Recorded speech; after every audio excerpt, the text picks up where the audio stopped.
Conseiller les populations sur leurs droits de manière générale. Droits matrimoniaux, droits fonciers, le réinvestissement et projets entrepreneurial et le règlement des litiges à l'amiable entre autres. C'est l'objectif principal de votre émission sur la Génération FM, la 93.4.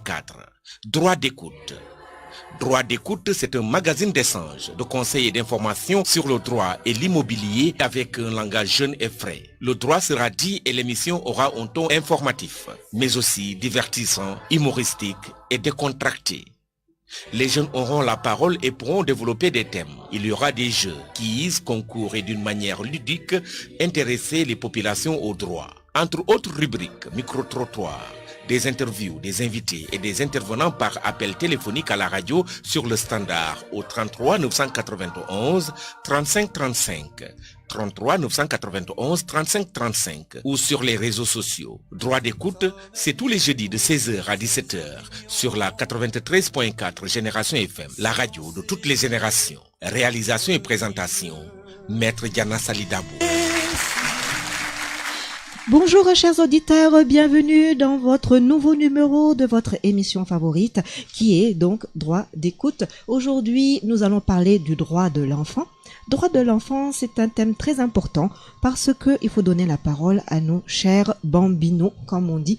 Bon, de point de vue juridique, on sait que jusqu'à l'âge de 18 ans, on est en incapacité juridique. Donc jusqu'à l'âge de 18 ans, on est considéré comme mineur par la législation, notamment dans le code de la famille sénégalais. Le mineur, c'est celui donc qui est âgé de moins de 18 ans, qu'il soit un homme ou une femme, en tout cas une jeune fille ou un jeune homme. Après 18 ans, donc là, par contre, on a la capacité juridique pleinement donc de ces actes. Mais bien avant quand même d'avoir 18 ans, en tant qu'enfant, c'est important de rappeler à nos chers auditeurs que l'enfant a des droits. A des droits parce que le Sénégal a ratifié plusieurs conventions, dont la Convention des droits de l'enfant des Nations Unies au Sénégal en 1990. Vous avez également la Charte africaine sur les droits et le bien-être de l'enfant donc au Sénégal, qui a été ratifiée le 29 septembre 1998. L'enfant en tant que tel, surtout du point de vue pénal, n'est responsable qu'à partir de l'âge de 13 ans. Pour en plus en parler, je passe la parole donc à nos chers invités sur le plateau et à Yaya. Bonjour Yaya, comment vas-tu? Bonjour Maître Davo, ça va? Alors, présente-nous tes invités. Ok, aujourd'hui les invités sont là, je crois que c'est des invités masses qui travaillent pour la communauté et qui interviennent dans le sens de l'enfant. Je crois que aujourd'hui la plateau sera riche pour que les auditeurs puissent écouter par rapport à ça. Donc, il y a à ma côté ici Moussa Saho. Moussa Saho, tu peux te présenter? Moussa Saho, je suis le secrétaire permanent de la CONAF, qui est une coalition des associations et ONG en faveur de l'enfant. Ok, il y a un autre qui est là, Moussa Niabali, vous présentez? Merci Yaya, moi je m'appelle Ibrahim Niabali, en fait je suis éducateur spécialisé au niveau de l'association Fitrou au présent et responsable du programme accompagnement des mineurs en milieu carcéral. Ok, moi je m'appelle Yaya Conté, je suis assistant administratif branche IMCA Ziguinchor. Merci beaucoup. Alors, je rappelle un peu quand même le concept de l'émission qui est donc chaque jeudi à 16h en direct donc sur la 93.4, mais également sur les réseaux sociaux, sur le Facebook Live, sur le YouTube. Vous pouvez ensuite suivre notre émission en direct, que vous soyez partout dans le monde, au Sénégal ou ailleurs. Donc, d'où l'intérêt de communiquer par rapport à ça. Et également aussi de rappeler qu'à chaque fois, un jeune viendra nous présenter un thème avec ses invités. Le concept, c'est quoi? Ce sont des jeunes qui choisissent des thèmes, qui choisissent leurs invités, et moi, je les accompagne dans la présentation, d'autant plus que c'est important parce qu'il s'agit donc de droit. Je ne suis pas dans les people ou le divertissement. C'est important de communiquer par rapport aux droits, notamment le droit donc de l'enfant. On va parler donc du droit de travail pour les enfants, la scolarisation et tout ça, faire un petit tour d'actualité. Alors, j'allais vous demander, Monsieur Niabali, donc par rapport à votre association, qu'est-ce que vous faites comme activité exactement pour ceux qui ne connaissent pas Futur au présent? Okay. Merci beaucoup, Maître Dabo. Avant tout d'abord, je voudrais saluer la directrice exécutive de l'association Futur au présent, Marine Fourier. Saluer également toutes les personnes, les travailleurs sociaux qui travaillent dans ces structures, les responsables du pôle recherche, Ngosse Diop, les responsables administratifs financiers, Biram Samb et le comptable de Kafiba, et également les travailleurs qui sont au niveau du centre d'accueil et d'hébergement, à savoir le responsable du pôle santé Ibrahima Kamara et les responsables également du suivi extérieur des enfants qui est Franck Conforme et les chargés du projet Fatkine Sagnan et également les animateurs qui sont dans ces structures. Pour vous dire que l'association Futur au présent est une association qui existait depuis 2012 au niveau de la région de Ziguinchor. Aujourd'hui, les programmes sociaux qui constituent aujourd'hui le cœur même de l'action de l'association Futur au présent n'ont cessé de s'étoffer. C'est-à-dire que nous disposons de ce qu'on appelle un centre d'hébergement d'urgence et son programme santé.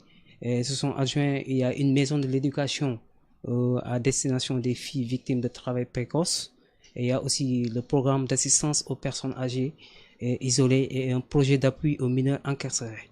Et pour vous dire qu'aujourd'hui, le travail que nous faisons, c'est destiné uniquement aux enfants en situation de vulnérabilité. Parce que quand je parle de tous ces programmes, c'est peut-être pour vous expliquer ce que nous faisons dans chaque programme. Alors là, si je parle par exemple de la maison de l'éducation, parce que vous avez parlé de l'éducation des enfants, alors que ces structures qui accueillent aujourd'hui les filles en situation de travail précoce, déscolarisées ou en décrochage scolaire. Maintenant, c'est par rapport, grâce à leur intégration dans les dispositifs, donc elles cessent de travailler et reprennent le chemin de l'école et sont accompagnées au quotidien par l'équipe pédagogique qui assure les soutiens scolaires, la formation aux outils numériques, les activités socio-éducatives, alors que également le suivi psychosocial. J'ai parlé aussi du programme d'assistance aux personnes âgées, parce que les activités de ce programme qui consistent à prodiguer les soins médicaux dont les bénéficiaires ont besoin, mais aussi de rendre visite à domicile de façon continue et assurer une présence organisée des fêtes, des repas, voilà, des ateliers, des sorties, leur permettant de rompre leur isolement et retrouver le lien de sociabilité.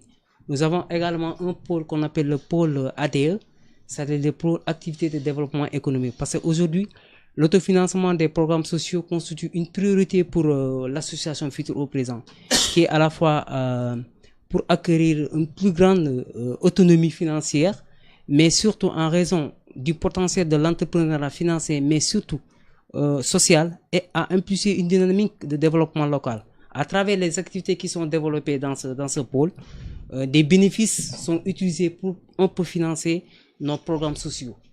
Autre chose, parce que j'ai parlé du centre d'hébergement et d'urgence. Alors, dans ce programme, nous avons un sous-programme qu'on appelle le programme santé. Aujourd'hui, ce programme santé, c'est quoi?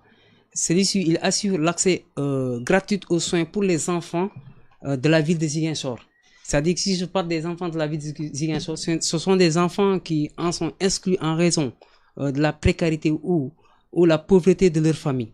Donc la particularité de ce projet est fondée sur un réseau d'identification co-construit avec les structures de proximité des différents quartiers, des structures de soins, des organisations communautaires. Ce sont celles-ci, ces différentes structures nous réfèrent des enfants malades de la ville dont les familles ne peuvent pas ni payer des soins, les médicaments. Voilà, donc depuis 2013, parce que j'ai parlé de la création de l'association en 2012, mais depuis 2013, nous avons au niveau du centre d'accueil et d'hébergement une petite infirmerie, je dis une petite infirmerie qui est ouverte à tous les enfants du quartier, même aux enfants du centre. Ils peuvent venir se consulter. Et voilà, si au besoin, il y a des médicaments, on les donne. Parce que ce sont des familles qui sont des familles vulnérables. Alors les parents n'ont pas les moyens pour payer peut-être les médicaments. Pour le centre d'hébergement et d'urgence, là, c'est l'accueil, l'hébergement, tout ce qui est la prise en charge.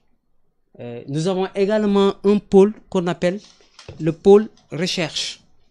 Parce que le pôle recherche, il tient une place vraiment centrale dans l'association. Donc, pour ça, ce pôle, sa production est constante d'un socle de données empiriques parce qu'il utilise les biens au diagnostic que la capitalisation. Parce que tous les programmes que nous développons, ce sont des programmes qui ont été que le pôle recherche a effectué sur le terrain, je prends l'exemple de la maison de l'éducation, parce qu'au niveau du centre, avant, on accueillait des enfants. Alors, pendant les vacances, il y a beaucoup d'enfants qui viennent au niveau du centre pour jouer, mais quand, à l'ouverture des classes, les enfants continuent à fréquenter les centres. Mais on s'est posé la question, pourquoi ces enfants ne sont pas partis à l'école? Alors, nous avons fait des recherches sur le terrain. On s'est rendu compte que c'est des enfants qui vivent dans des familles vraiment où la situation est très difficile. Alors, c'est ce qui a même provoqué un peu la création de la maison de l'éducation. Voici un peu les différents programmes que nous développons au niveau de la région. Merci. On va passer aussi la parole donc à notre autre invité. Alors, détaillez-moi un peu vos activités, vous également. Comme j'ai eu à le dire, nous sommes un réseau d'associations et d'ONG qui travaillent dans le cadre de la promotion des droits de l'enfant. Vous conviendrez avec moi que nous aurons plusieurs acteurs et plusieurs familles d'acteurs. Ceux qui sont dans le plaidoyer, ceux qui seront dans la sensibilisation, ceux qui seront dans le cadre aussi de la mise en place de fonds pour que la gouvernance des droits de l'enfant soit beaucoup plus d'actualité et de réalité. C'est pourquoi nous sommes constitués en bloc. Aujourd'hui, nous visons entre autres la promotion, en tout cas la survie, le développement et la protection et la participation de l'enfant. Quand on parle de participation, c'est pas seulement la présence de l'enfant dans les instances de décision, mais il faudrait que cet enfant soit préparé afin qu'il puisse porter la voix des autres enfants dans ces instances de prise de décision concernant l'enfant encore une fois. Et c'est pourquoi nous sommes pour le moment aujourd'hui la seule force, en tout cas au niveau du Sénégal, qui est acceptée au niveau des Nations Unies pour qu'à chaque fois que le Sénégal écrit un rapport concernant la situation des enfants du Sénégal et que nous fassions un rapport complémentaire pour, en tout cas, soulever certains manquements, peut-être que l'État a oublié, en tout cas, de mettre dans son rapport. C'est pourquoi, présentement même, nous avons des enfants qui sont actuellement à Genève dans le cadre de l'examen périodique universel du rapport, parce que chaque État doit présenter au niveau des Nations Unies donc le rapport concernant la situation des enfants. Nous avons amené des enfants actuellement qui vont défendre en tout cas le rapport complémentaire que la CONAF, au nom des organisations de la société civile du Sénégal, est en train de faire. Pour cette année 2018, il faut dire que nous avons en tout cas 3 sous-thèmes, 3 grands axes de notre programme annuel, à savoir ce qu'on appelle le monitoring dans la gouvernance des droits de l'enfant. C'est quoi? C'est de voir d'abord par rapport à la responsabilité de l'État vis-à-vis des mécanismes internationaux. Est-ce que les mécanismes internationaux au niveau régional comme au niveau international, est-ce que l'État du Sénégal est en train de respecter ces mécanismes-là concernant les droits de l'enfant? Et ensemble, nous allons les accompagner, nous allons faire le plaidoyer au niveau du ministère, en tout cas de la bonne gouvernance et de la protection de la petite enfance, au niveau du ministère des Affaires étrangères, au niveau du ministère de la Justice, au niveau aussi du Conseil économique, social et environnemental, par rapport aux droits de l'enfant et à la charte africaine pour le bien-être et par rapport aussi à l'EPECI. Ça, c'est le premier axe. Le deuxième axe de notre programme concerne surtout le cadre législatif au niveau du Sénégal. Par rapport à ce cadre législatif au niveau du Sénégal, il faut voir aussi est-ce qu'en interne, les gens sont en train de respecter les droits de l'enfant. Qu'est-ce qui manque? Qu'est-ce qu'il faudrait faire pour amener en tout cas les décideurs dans le cadre du respect des droits de l'enfant au niveau du Sénégal? Voilà donc le deuxième aspect. Le troisième aspect de notre programme, c'est que nous sommes dans ce qu'on appelle le Public Investment Charter. Ça veut dire quoi? C'est le budget consacré à la réalisation des droits de l'enfant. Est-ce que ça a augmenté au niveau municipal parce que nous partons de la décentralisation avec l'acte 3? Est-ce qu'au niveau communal, les autorités, la collectivité territoriale commune a assez investi dans le cadre de la protection de l'enfant? Est-ce qu'au niveau départemental aussi, il y a eu des investissements conséquents par rapport à la protection des droits de l'enfant? Est-ce qu'au niveau aussi national, à travers l'Assemblée nationale, le Conseil social, est-ce que aussi le budget aussi est conséquent par rapport à la prise en charge des droits de l'enfant? Voilà les 3 axes auxquels nous travaillons. Et un peu partout au Sénégal, nous avons en tout cas formé les collectivités locales, territoriales, pardon, actuellement on parle de collectivités territoriales, dans le cadre de la budgétisation et de la planification sensible à l'enfant. Dans leur budget, est-ce que là, les enfants sont suffisamment pris en compte? Dans quelle ligne on peut les insérer? Parce qu'il n'y a pas une ligne spécifique qu'on va dire enfant. Mais dans tout ce qu'il fait par rapport aux compétences transférées dans certains domaines, dans l'éducation, qu'est-ce qu'on peut faire qui peut impacter sur l'enfant? Dans le cadre de l'environnement, l'aménagement de l'espace pour permettre aux enfants d'avoir un cadre d'épanouissement, qu'est-ce qui a été fait ou qu'est-ce qui peut être fait pour améliorer en tout cas la situation des enfants?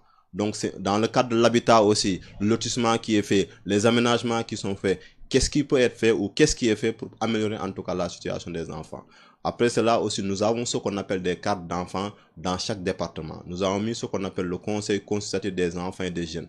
Ce conseil, ce sont des enfants qui sont là-bas, désignés par leur père enfant, qui sont initiés, qui sont formés et qui doivent porter la voix des enfants à chaque fois dans les instants de décision. Et aujourd'hui, ces enfants sont conviés à chaque fois dans des cadres à Dakar entre eux pour pouvoir rédiger à eux-mêmes leur mémorandum, pour rédiger en tout cas leur rapport permettant aux autorités de réagir par rapport à la situation des enfants au Sénégal.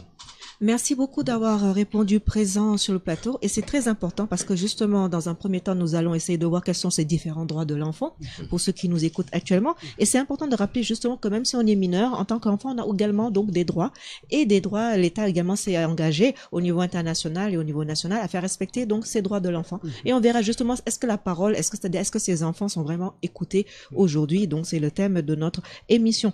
Lorsqu'on parle donc de droits de l'enfant il y a énormément de droits droit à la santé droit à l'éducation, etc. Donc, c'est le thème de notre émission d'aujourd'hui, n'est-ce pas, Yaya? Oui, c'est ça. Merci, Maître Dabo. Je crois que M. Sakho et M. Niabali, ils ont un peu dit long en large par rapport à la situation où ils interviennent. Mais je crois qu'on va commencer par rapport aux questions pour que les discussions puissent porter ses fruits. Donc, avant d'entrer dans les autres questions, on va démarrer. Quels sont les différents droits de l'enfant qui existent au niveau du Sénégal? Au fait, il n'y a pas de droit de l'enfant qui existe au niveau du Sénégal spécifiquement. C'est de façon globale dans le monde qu'on a défini d'abord qui est enfant, par rapport à la conception que les gens ont par rapport à la législation. Une fois qu'on l'a défini au niveau international, on l'a appelé la Convention internationale des droits de l'enfant. Et à cette convention, les chefs d'État africains, les Africains sont dit que c'est des standards au niveau international. Il va falloir qu'on essaie d'adapter cette convention à notre réalité. C'est en ce moment que les chefs d'État de l'Afrique ont réfléchi avec des experts pour avoir ce qu'on appelle la charte africaine pour le bien-être de l'enfant. Et cette charte-là qui est adaptée par rapport aux réalités africaines. Naturellement, tous ces deux s'adossent sur la Constitution sénégalaise, sur aussi la Déclaration universelle des droits de l'homme. Maintenant, tous les droits sont reconnus au niveau du Sénégal. Donc, parce que dès que le Sénégal a ratifié, ça veut dire qu'il accepte tous les droits qu'un enfant. Et puis, il faut d'abord savoir que les droits des enfants, ce sont des besoins de l'enfant qu'on a. C'est-à-dire, tous les besoins des enfants ne sont pas des droits, mais tous les droits sont des besoins par rapport à l'enfant. Nous avons d'abord le droit à la non-discrimination. L'enfant on ne doit pas discriminer l'enfant. Aussi, il y a ce qu'on appelle le droit d'avoir un nom et une famille. Tout enfant qui naît, on doit le baptiser. Il doit habiter dans une famille. C'est pourquoi il y a l'importance de ces centres d'accueil-là, parce que l'enfant qui n'a pas de milieu pour évoluer, il faudrait que la société, il faudrait que l'État trouve un cadre permettant à l'enfant de pouvoir vivre dans un environnement comme les autres enfants qui ont cette chance-là, parce que peut-être lui qui n'a pas cette chance, peut-être ses parents l'ont abandonné. Il y a aussi le droit à la santé. Ça, c'est un besoin. L'enfant a besoin d'avoir une bonne santé, donc nécessairement, c'est un droit. Il y a aussi le droit à l'éducation.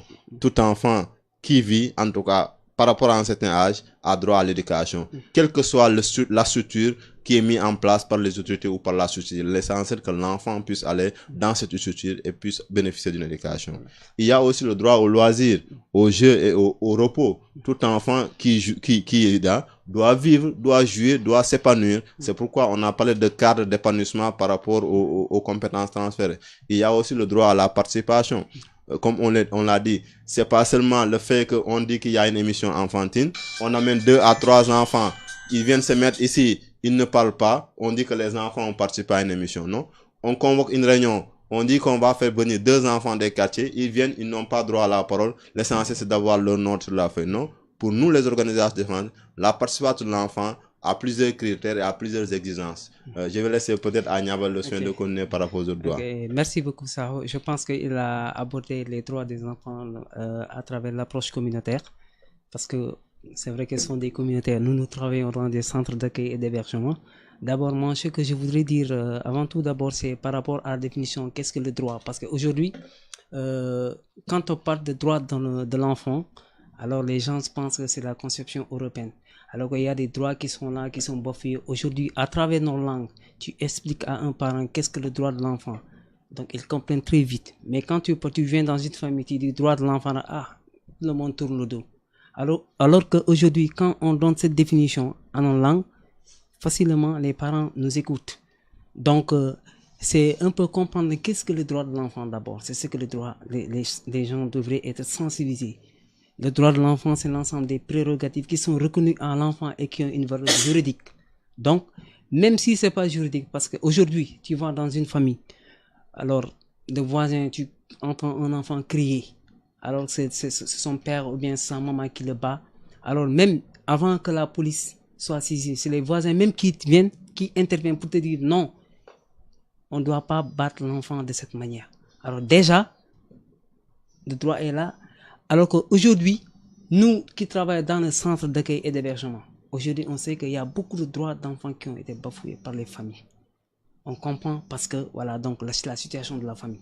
Aujourd'hui, Sao a parlé de droits. Il y a un droit qui est fondamental aujourd'hui, auquel les enfants n'ont pas accès à ces droits. C'est le droit à la protection. Je prends l'exemple aujourd'hui des enfants qui sont à l'école. Aujourd'hui, tu vois dans les structures de prise en charge, à l'ouverture des classes, il y a des parents qui viennent en masse pour dire que j'ai pas d'argent pour payer la scolarité de mes enfants. Alors qu'aujourd'hui, la famille est la première cellule de base de protection de l'enfant. Ils viennent dans des structures où bien l'enfant est à l'école, à l'ouverture, il vient pour aller s'inscrire, on te dit que l'enfant a été exclu de l'école. Alors tous ces enfants viennent dans des structures pour solliciter de l'aide. Alors où sont les parents? Oui. Ça, c'est une question qui mérite à être posée. Il a parlé d'un droit aujourd'hui qui est très important pour les enfants aussi. Que aujourd'hui le centre, l'association Futur au présent, met toujours ces droits et pense toujours à ces droits. Je dis le droit à l'alimentation, le droit à une famille. Des enfants sont abandonnés aujourd'hui. Alors que le développement de l'enfant devrait se faire au niveau de la famille et non pas dans un centre. Le souhait, c'est que ces enfants restent dans leur famille. Mais aujourd'hui, on retrouve des enfants dans la rue, des enfants confiés, alors que ce sont des enfants qui ont des parents. Donc, ce sont des choses vraiment que l'on doit réfléchir. Voilà. C'est vraiment important. J'en profite pour rappeler nos auditeurs qui peuvent nous appeler directement au 33 991 35 35 ou bien au 77 938 37 00 pour intervenir sur le thème d'aujourd'hui qui est donc le droit des enfants. On sait qu'il y a énormément de droits qui existent, donc on peut pas les citer un par un. Une heure, ce serait un peu trop court. On va se contenter surtout des plus importants, notamment par rapport à vos interventions. Le droit à l'identité. Cela rappelle donc le droit à avoir un extrait d'acte de naissance et à être reconnu par l'État. Alors aujourd'hui, on constate qu'il y a beaucoup d'enfants qui ne sont pas reconnus, qui n'ont pas d'extrait d'acte de naissance et donc forcément qui n'existent pas au point de vue légal. Et le problème sans extrait d'acte de naissance vient après le problème de la scolarisation, le droit à l'éducation. Donc ils n'auront pas droit après à s'inscrire demain à l'école du fait qu'ils n'ont pas d'identité reconnue. Alors j'allais vous demander, vous, par rapport à ça, qu'est-ce que vous pouvez dire, qu'est-ce que vous pouvez aussi recommander au niveau des extraits d'actes de naissance, de la reconnaissance des enfants et au niveau aussi de la scolarisation, qu'est-ce que vous faites? Ok, merci beaucoup. Moi, je pense qu'aujourd'hui c'est très important parce que quand on parle d'extrait de naissance, c'est un problème qui est aujourd'hui un problème qui est récurrent, qui est d'actualité ici même à Ziguinchor, parce que c'est vrai qu'aujourd'hui il y a le conflit qui était là. Beaucoup d'enfants, beaucoup de parents se sont déplacés et sont venus à Ziguinchor. Alors, leur seule préoccupation, c'est de donner à manger aux enfants. Mais cela ne justifie pas. Parce que le fait qu'un enfant n'a pas d'extrait de naissance, il y a beaucoup de conséquences. Non seulement un enfant qui va à l'école à un certain moment, alors dans la classe, on lui demande où est votre extrait de naissance. Et il doit faire l'examen. Systématiquement, l'enfant revient au niveau de la maison et demande aux parents, on m'a demandé l'extrait de naissance. Et le parent est là, vous n'avez pas d'extrait de naissance. Vous voyez combien de fois cet enfant va souffrir sur le plan psychologique. Alors tout l'espoir qu'il a fait, c'est comme c'est zéro. Donc l'extrait de naissance, c'est quelque chose aujourd'hui qui peut-être, je peux dire que aussi, il y a la responsabilité aussi des collectivités au niveau de la mairie. Parce qu'aujourd'hui, quand on parle de faux extraits de naissance, Et pourquoi ces autorités pourraient s'aventurer à produire des faux extraits aux enfants? Aujourd'hui, ce problème est là. Alors, il faudrait que aussi les gens en parlent. Voilà. Oui, qu'en pensez-vous? Voilà. Effectivement, à notre niveau, nous avons situé le problème à 2 paliers. Il y a d'abord la situation des renaissances. Parce que si l'effectif est aussi pléthorique, c'est parce qu'il y a des enfants qui ont eu des extraits, mais qui demandent à avoir d'autres extraits. Qu'est-ce que je veux dire par là? Soit l'extrait a été perdu, ou bien par rapport à la classe où il a dépassé l'âge, on veut que l'enfant puisse avoir un autre extrait pour pouvoir continuer ses études. Il y a cette situation-là.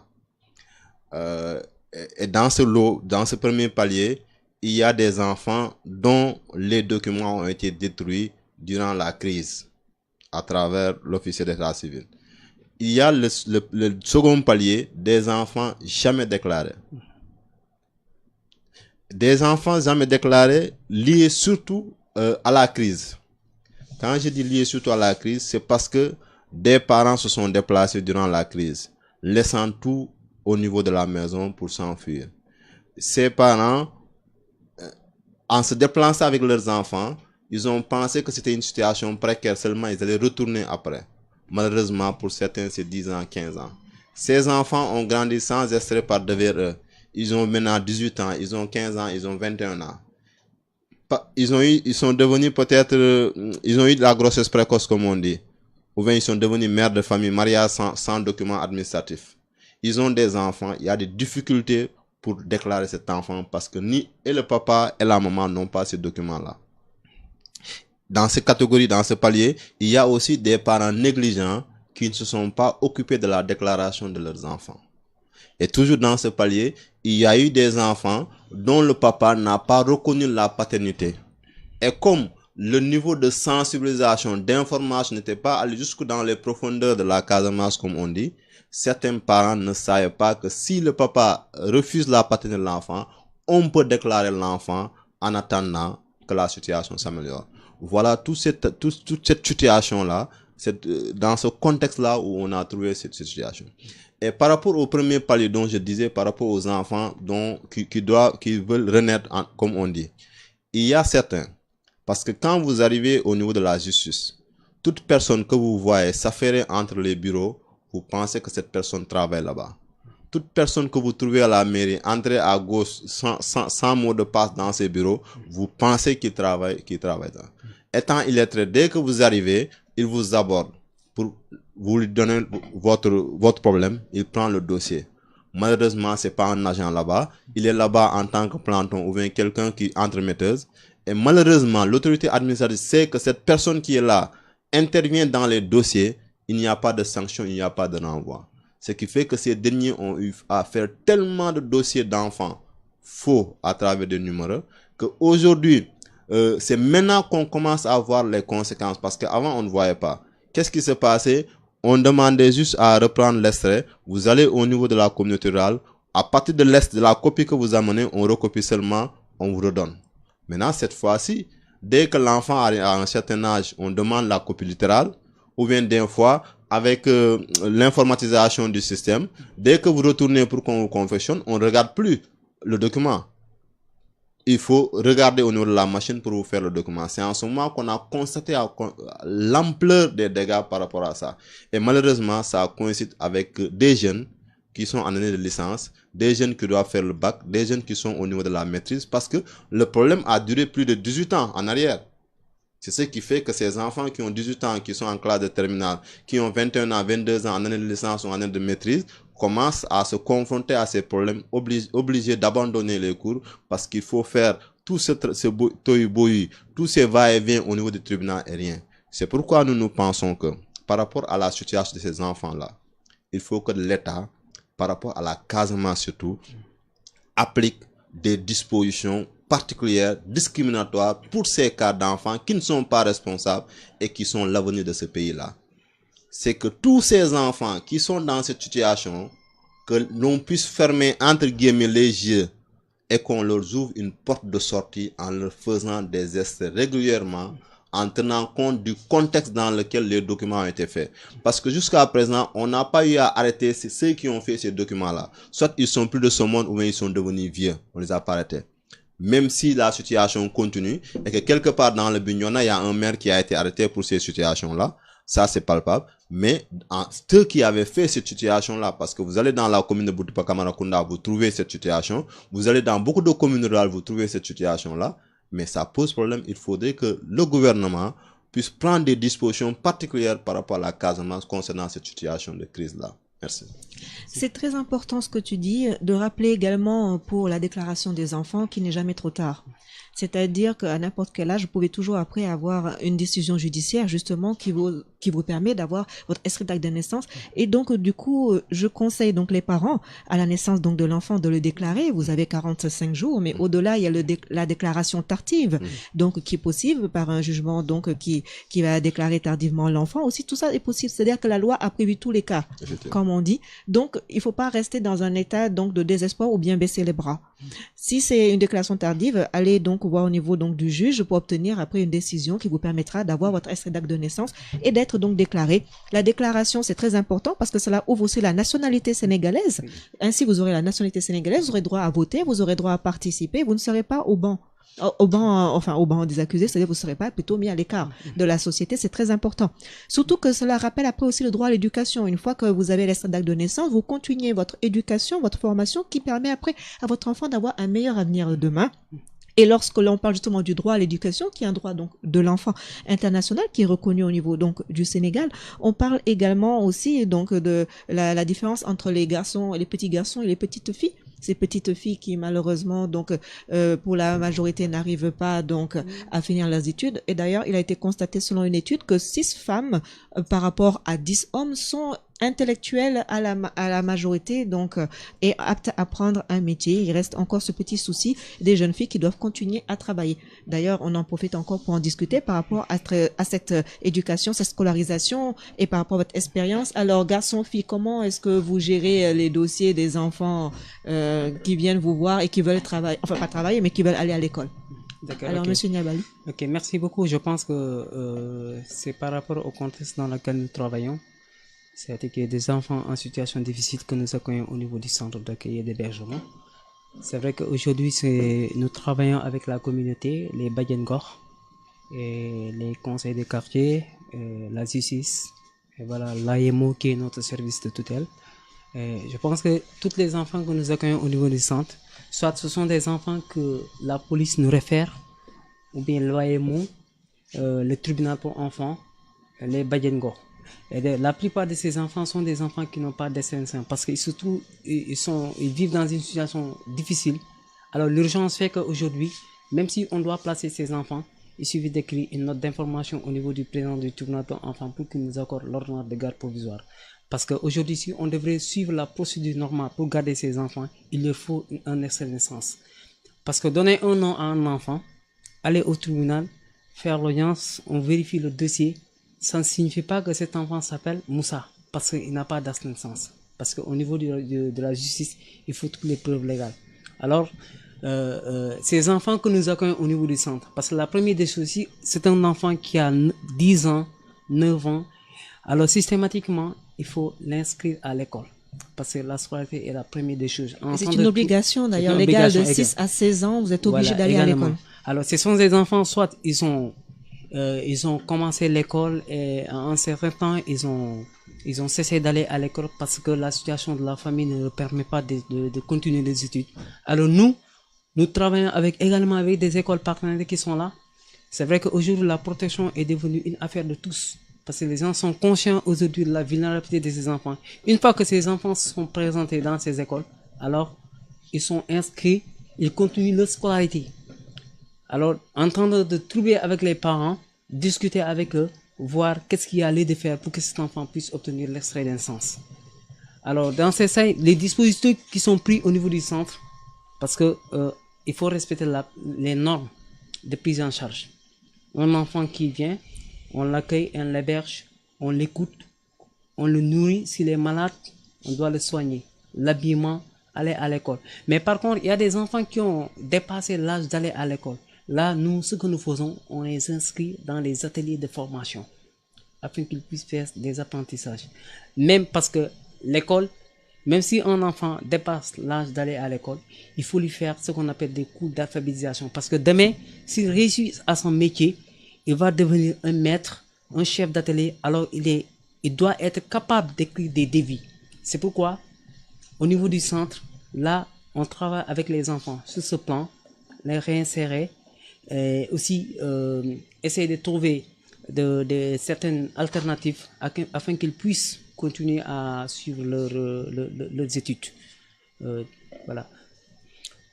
À notre niveau, nous faisons la sensibilisation d'abord au niveau des parents pour leur informer en tout cas des conditions en tout cas et de tout ce qu'il y a à faire pour que l'enfant puisse avoir son extrait de naissance.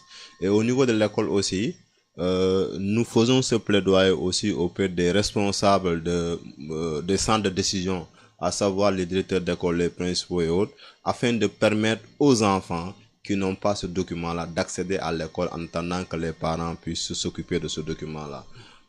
Je me rappelle même cette situation, surtout par rapport aux filles. Nous sommes à l'origine en tout cas de la sortie de l'arrêté ministériel autorisant maintenant les filles qui sont en état de grossesse de ne pas être exclues de l'école, de pouvoir bénéficier d'un repos durant l'année de grossesse, mais de pouvoir reprendre les cours, d'autant plus que le garçon responsable de cette grossesse n'est pas exclu de l'école. Ensuite aussi, il faut le dire qu'au niveau de l'école, les organisations en tout cas de défense des droits de l'enfant ont pu mener un plaidoyer qui a permis au ministre de l'Éducation de donner instruction aux différentes IEF de prendre en compte ces enfants qui sont en classe de CM2 et qui n'ont pas encore eu de documents administratifs, à savoir l'extrait, de pouvoir faire l'examen en attendant que le processus en tout cas de confection de ce document puisse sortir. C'est ce qui a fait que maintenant nous avons moins d'élèves sans documents qui ont été toujours pénalisés lors des différents examens. Il y a des efforts qui sont faits par des organisations membres telles que ENDA pour pouvoir prendre en charge tout ce qui est lié en tout cas aux frais, mais aussi aux documents afférents à la confection d'un extrait de naissance. Par exemple, au niveau du tribunal, prendre en charge tout ce qui est en tout cas paperasse par rapport au tribunal pour les audiences foraines, mais aussi au niveau de la mairie, la dotation en registre pour permettre en tout cas aux collectivités territoriales de pouvoir enregistrer ces enfants-là. Et que comme nous l'avions dit en son temps, nous disions je veux aller à l'école et rester à l'école. Maintenant, c'est je veux aller à l'école, réussir à l'école. Et nous avons constaté que pendant les actions de sensibilisation que nous avions menées en tant qu'organisation civile, ça a fait que maintenant il y a beaucoup de filles qui sont à l'école. Et même on dépasse même maintenant les garçons. Et il y a une tendance maintenant qui commence à prendre forme, à savoir faire la SCOGA, la scolarisation des garçons. Et nous avons constaté aussi sur le terrain que c'est les filles qui sont le plus souvent au devant. Vous prenez 10 filles qui prennent les premières places avant les garçons. En tout cas, les filles sont des travesses. L'autre difficulté que nous avons avec les filles, c'est au niveau du volume horaire de travail à la maison par rapport aux tâches ménagères. Nous avons commencé à faire la sensibilisation en tant qu'organisation des droits de l'enfant. Dans certains quartiers, par exemple, si vous prenez Enda, par exemple, et Tchaïfen, qui ont eu en tout cas à s'investir au niveau du quartier de Djiringon. Et quand on a expliqué aux parents que le volume de travail des garçons comme de la fille doit être au même niveau, en tout cas au niveau de la maison, il ne faut pas que le garçon puisse avoir beaucoup plus de temps pour aller jouer et que la jeune fille soit là uniquement pour faire les tâches ménagères. Et quand on a expliqué aux parents, il y a eu un changement de comportement et on a constaté que les filles ont commencé à émerger en termes de travail scolaire parce qu'ils ont eu maintenant assez de temps pour apprendre leurs leçons, pour faire leurs exercices et aussi à un niveau élevé. Et c'est très important de parler des talibés, bien entendu, parce qu'on ne peut pas parler d'enfants au Sénégal sans parler du phénomène des talibés, qui est un phénomène problématique pour le Sénégal, qui a été indexé plusieurs fois au niveau international justement pour cette situation des talibés. Alors justement, je vous repasse la parole. Qu'en est-il des talibés? Effectivement, nous avons la situation des talibés. Et quand on le regarde, c'est surtout au niveau du Sénégal que l'on rencontre un fort taux de talibés en tout cas. Cette situation, nous l'avons toujours dit, c'est-à-dire cette volonté politique-là manque dans l'application des décisions qui sont prises. Chaque matin, si vous prenez le rond-point Kandé Baneto, vous voyez des hordes d'enfants quitter la zone de Alwar pour rejoindre la ville. C'est la même chose vers Lignan, c'est la même chose vers Kanyala. Vous voyez des groupes d'enfants qui quittent ces localités-là pour venir vers la ville. C'est lié à quoi? Alors qu'il y a interdiction de mendicité. Vous allez à Kaolack, à 7 heures déjà, ou 6h30, vous commencez à voir des enfants sortir comme des fourmis dans certains quartiers pour aller vers la ville à la quête de la pitance quotidienne.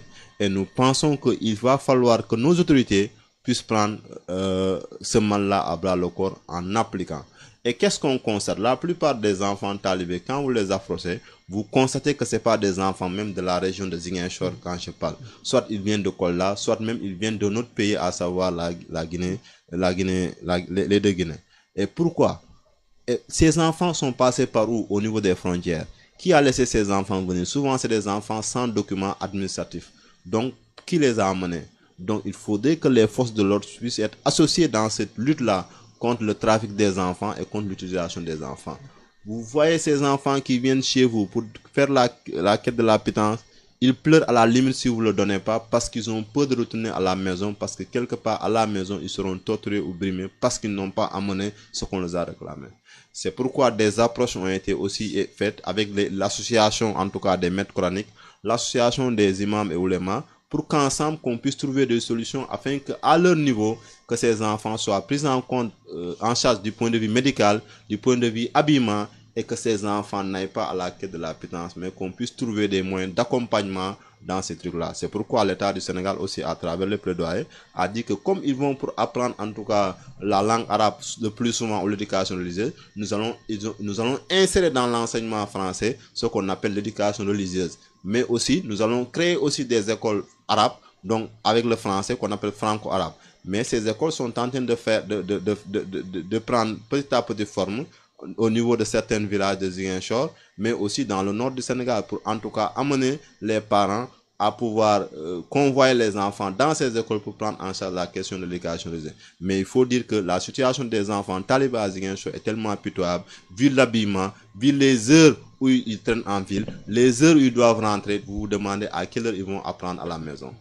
Voilà, merci. Je vais ajouter un peu ce que M. Sao vient de dire, parce qu'il a parlé des choses très intéressantes par rapport à la situation de ces talibés à Ziguinchor. Je pense qu'il a fait comprendre qu'aujourd'hui, cette région, ce n'est pas une région qui est pourvoyeur, mais c'est une zone de transit. C'est comme les talibés qui sont là, ils viennent des autres régions, ou bien même des autres pays. Alors, aujourd'hui, il a parlé aussi du comportement de ces talibés. C'est vrai, aujourd'hui, on ne peut pas distinguer un talibé et un enfant délinquant, parce qu'un enfant délinquant peut s'habiller comme un talibé. Il peut même venir peut-être pour voler quelque chose. Il s'habille comme un talibé, il se met devant la porte pour dire que je suis venu pour mendier, alors que cet enfant n'est pas un talibé. Alors c'est quelque chose qui est devenu aujourd'hui, même les conséquences, on les trouve partout, la situation de ces talibés. Parce qu'aujourd'hui, le travail que nous faisons au niveau du milieu carcéral, par exemple, aujourd'hui, tous les enfants, la majorité des enfants qui commettent des vols, ce sont des anciens talibés. Tu leur demandes qu'est-ce que tu faisais, j'étais talibé, maintenant je suis grand. Parce qu'un enfant talibé qui se met devant la porte, il dit à un membre de famille, je suis venu pour mendier. Et un grand qui vient devant la porte, il te dit, je suis venu pour mendier. Il ne va pas avoir la même chose que l'adulte. Parce qu'on va lui dire, à cet âge, qu'est-ce que tu fais? Alors cet enfant qui, à chaque fois, parce qu'il est habitué à l'argent, si on ne donne pas de l'argent, il va voler. Donc ce sont des choses aujourd'hui, parce que les conséquences sont là. C'est pourquoi ce phénomène, l'État doit prendre au sérieux. C'est vrai que c'est difficile. Aujourd'hui, on prend des mesures, c'est l'État même qui recule en premier. Yeah. C'est important ce que tu as dit, qu'il y a exactement en fait une grande pression culturelle, culturelle et morale qui fait que même s'il y a des mesures législatives qui sont faites, même s'il y a des lois qui sont faites, mais on voit que dans la pratique, pourtant, elles ne sont pas appliquées vraiment de manière très forte pour éradiquer le phénomène. Et d'ailleurs, à plusieurs reprises, le Sénégal au niveau international a été justement alerté de ça en leur expliquant le droit de l'enfant au Sénégal, c'est bien, mais il y a toujours ce phénomène talibé qui persiste et se pose aussi la question de l'avenir de ces enfants qui n'ont pas donc de diplôme, qui n'ont pas de formation, et donc du coup qu'est-ce qu'ils vont devenir? Parce qu'un talibé quand il est petit, on donne parce qu'on a pitié de lui. Des fois même, dans certains cas extrêmes, on avait des talibés de 2 ans qui mendiaient. Et ensuite après, quand tu as un certain âge, forcément tu n'attires plus la pitié, la sympathie des gens. Bon, les gens n'ont pas envie de t'aider, ils se disent tu peux travailler maintenant et te débrouiller toi-même. Donc c'est un phénomène vraiment très très important à prendre en compte, notamment surtout qu'il y a eu des mesures qui ont été prises d'interdiction de mendicité et tout ça, mais on voit toujours que c'est là. C'est là, il y a la loi qui est là, mais il n'y a pas de sanction et le phénomène persiste. Heureusement quand même qu'il y a des marabouts qui sont quand même très consciencieux, qui prennent vraiment soin quand même de leurs talibés, qui s'assurent qu'ils aient une bonne éducation et tout ça. Mais il faut pas oublier après les dérives qu'il y a derrière par rapport à ces enfants qui souvent sont écartés du système normal parce qu'ils n'ont pas d'état civil, ils peuvent pas s'inscrire à l'école. Donc on les inscrit dans les écoles coraniques un peu partout avec des marabouts, mais qui après, donc du coup, comme il n'y a pas de sanction légale derrière, il y a beaucoup de dérives qui sont faites. Beaucoup sont battus, sont maltraités, sont quasiment mis en esclavage. Certains même se retrouvent à mendier 9 heures par jour pour avoir leur pitance, et s'ils n'ont pas cette pitance, ils sont frappés, ils sont martyrisés, donc et fuguent d'ailleurs pour certains d'entre eux. Et ce que tu as dit, c'est très important de rappeler le trafic d'enfants. Parce que ces enfants-là, ils viennent d'où et leur famille. C'est-à-dire, même si on confie son enfant au marabout, mais quand même, tu n'as pas abandonné ton enfant. Donc, il faut bien que les parents s'intéressent à savoir est-ce que l'enfant au moins est bien traité, est-ce qu'il est vraiment bien éduqué, comme on dit. Donc, tout ça, c'est très important. Et cela nous rappelle donc aux droits de l'enfant, notamment le travail de l'enfant. Wow. C'est-à-dire que l'enfant au niveau de la loi, donc l'âge minimum pour travailler, c'est de 15 ans. Donc, avant 15 ans, l'enfant n'a pas le droit de travailler. Pour revenir à tes talibés qui sont assez grands. Donc, après 15 ans, la loi te permet donc de travailler. Mais n'empêche que de 12 à 15 ans, bon, tu peux faire des petits travaux, mais très légers. Mais on constate qu'il y en a beaucoup qui sont exploités, qu'on voit dans les champs, qui font des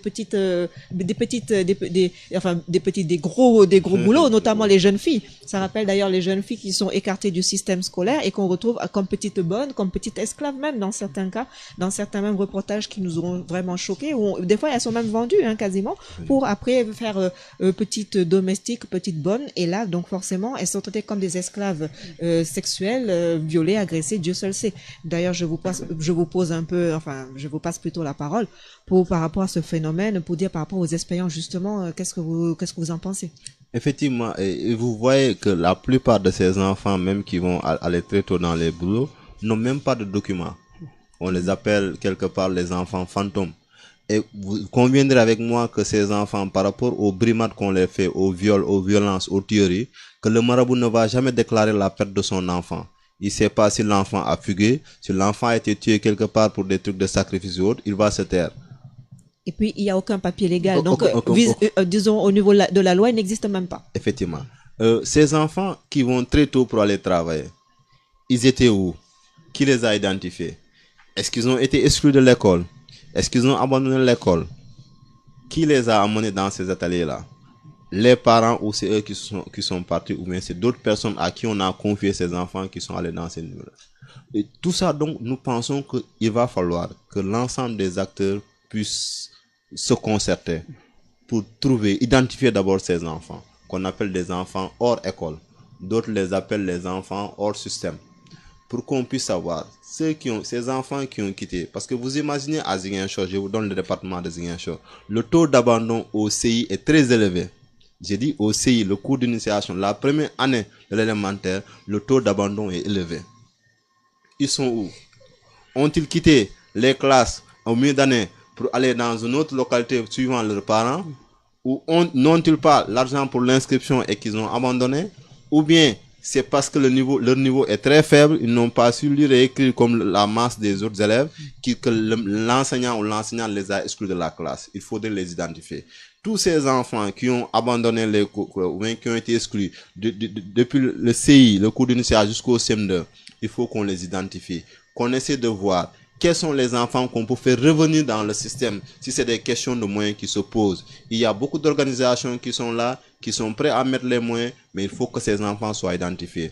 Il y a très récemment des partenaires qui sont venus, je ne veux pas les citer ici, qui sont venus pour travailler dans l'identification des enfants dans les différents quartiers et qu'on essaie de voir par rapport à leur niveau, à quel niveau au moment il faut les insérer. Maintenant, ceux qu'on ne pourra pas insérer, voir comment les amener dans des écoles de formation professionnelle afin qu'ils puissent décrocher leur diplôme et pouvoir ouvrir demain peut-être leurs entreprises. Il faudrait aussi que tous ces ateliers de menuiserie, de maçonnerie ou des trucs comme ça, qu'on puisse aller vers ces derniers pour les sensibiliser qu'il y a certains enfants qui ne doivent pas travailler. Conduisons ces enfants à l'école ou dans des autres lieux de formation plutôt que de les amener à faire des travaux. Le Sénégalais est tellement malin. Quand on a parlé du travail des enfants, du pure forme de travail des enfants, les Africains ont commencé à parler du travail léger. Mais un travail, c'est un travail. Il ne doit même pas à cet âge-là aller travailler. Il doit être à l'école, que ce soit l'école formelle ou non formelle, ou dans un centre de formation professionnelle, afin d'apprendre un métier qui va lui servir demain quelque part. Parce que souvent, les gens ont tendance à dire que comme Mounoul Djanga, il faut que Mounem Djangi métier. Mais ce métier de menuiserie, ou de maçonnerie, ou de menuiserie métallique, tu as besoin de faire des mesures. Tu as besoin de calculer, tu as besoin de faire des devis. Si cet enfant ne peut pas faire des devis, ça pose problème. S'il n'a pas son diplôme de CFE ou autre, ça pose des problèmes. Les jeunes filles à la maison, dès que cette fille-là chute ou refuse la nuit d'apprendre et autres, la maman lui dit, ça veut dire qu'on décourage déjà la jeune fille par rapport à ça et qu'on lui amène déjà à vouloir aimer les métiers, en tout cas les travaux domestiques, pour peut-être le préparer peut-être à devenir bonne ménagère quelque part, alors qu'il faudrait que les gens travaillent. Si la fille là ne peut pas prospérer à l'école, il y a au moins des centres de formation technique d'enseignement féminin où elle peut apprendre la couture, elle peut apprendre la cuisine, elle peut apprendre d'autres métiers qui pourra demain monter son atelier pour pouvoir travailler là-bas, gagner honnêtement sa vie. Il faudrait que la population soit sensible davantage pour que les enfants puissent rester le plus longtemps possible à l'école en y apprenant quelque chose. Mais si on va jusqu'à un niveau où l'enfant ne peut plus rester à l'école du point de vue de son niveau, parce qu'il n'y a pas une prise en charge spécifique de cet enfant, il y a possibilité de l'orienter vers les écoles de formation professionnelle afin qu'il puisse apprendre un métier très, très tôt. Voilà, merci. Moi, à mon niveau, je pense que c'est très bien ça.